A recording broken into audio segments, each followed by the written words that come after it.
Lourdes naz eta pausoka dago Lekitxoko dendari kalean kokatuta.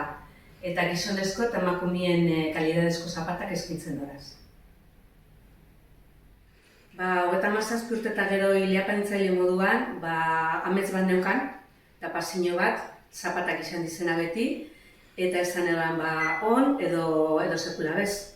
Eta ametsak ni pentsaten dut alegin birgarila betete. Ona, momentuz ona, jenteak eskertu dau, gauza desberdinak topa alixatia herrizian, eta horretxetan lanian.